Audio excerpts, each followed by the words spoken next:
Hey everybody, thanks for joining us at Homestead Resources to talk about planning your 2020 flock of chickens. So some of you are going to be replacing chickens, some of you are thinking about starting your first flock, and we're going to talk about exactly how to do that. Now you're probably thinking, Jay, it's November, why are we already talking about chickens? We've got months before that's going to be a priority. The truth is, starting now is going to give you the best experience, and it's going to smooth out the road so that you can have everything ready to go when your chicks come, and you're not going to have any surprises.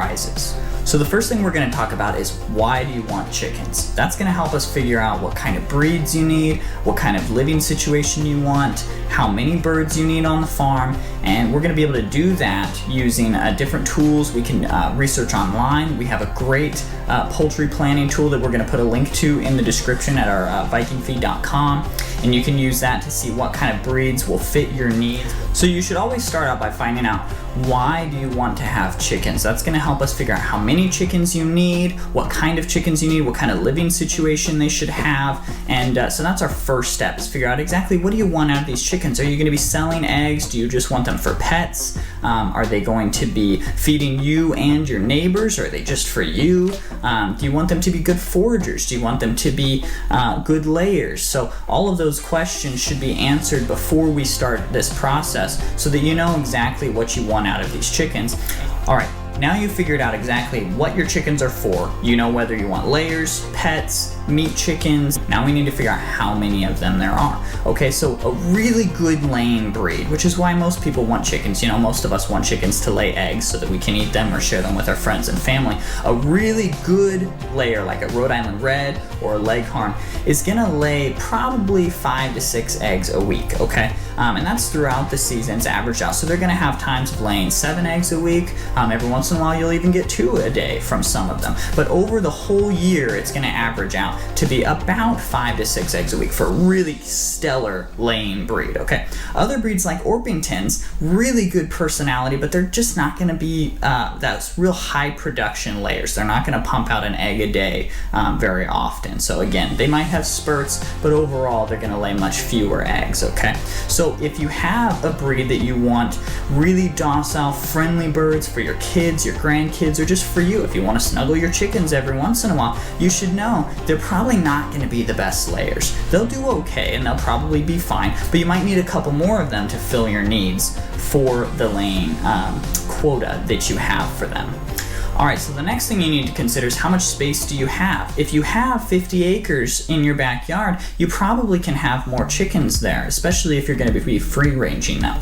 On the other hand, if you have a very small coop, you know, something that came in a box that you put up in your backyard on your city lot, you're probably not going to be able to have that many. So you want to make sure that your birds have at least 3.5 square feet of indoor roosting covered space. Okay, the other thing you're going to consider is the run. You want about 10 square feet per bird of outdoor area. Okay, if you can have more than that, it's better. The more space, the better. But that's going to limit you. So take into consideration what kind of coop you have, or what kind of coop you're going to be building. If you're going to build it, this is a great time to start planning for that. And you can even have that ready to go before your chicks are ready to come out of the brooder.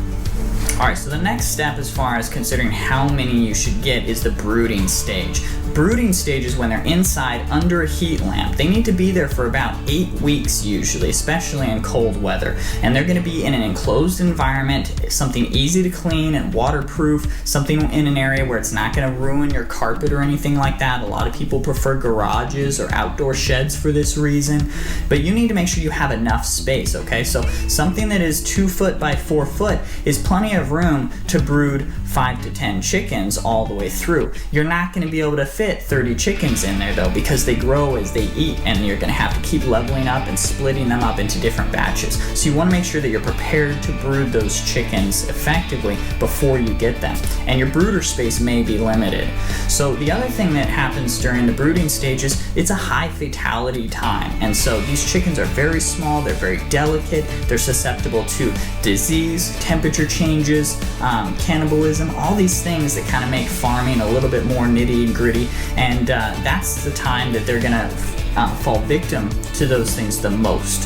So you want to be careful that you have the right number of chickens so that if you lose a couple, it's not going to ruin your flock for that year and you don't have to start over for the next season. So if you want 6 chickens to begin with, you should probably get 7 or 8, because as they grow, you're going to have a high likelihood of losing 1 or 2 of those chickens.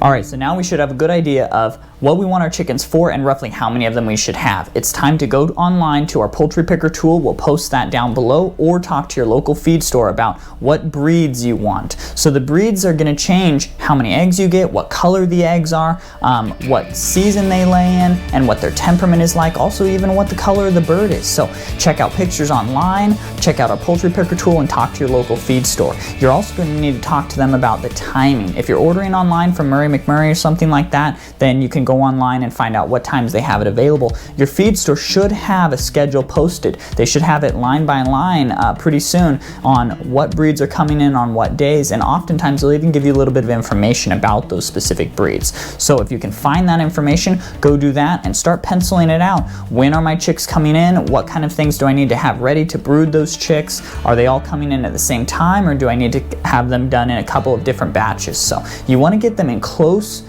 in age as possible. Otherwise, you're going to struggle with them being harmful to each other. Also struggle with them getting enough food and water. If there's larger chickens, they're going to be taking most of the heat, most of the food, most of the water. So you want to try and get them in batches as close together as possible. Otherwise, you'll have issues with that. Once you've talked to your local feed store or gone online to our Poultry Picker tool, the next thing is to prepare. Make sure that you have the equipment that you need, make sure you have the facilities that you need, and make sure you have the resources you need as far as understanding what kind of challenges you're going to come up against, what kind of bacteria you should watch out for, what kind of feed you're going to need, and get all that stuff ready to go so that when the chicks come in, it'll be smooth sailing from then on out. All right, you should have everything that you need to start your flock. Be sure to post how it goes in the comments down below and subscribe to our channel. Thanks for watching another homestead resource video.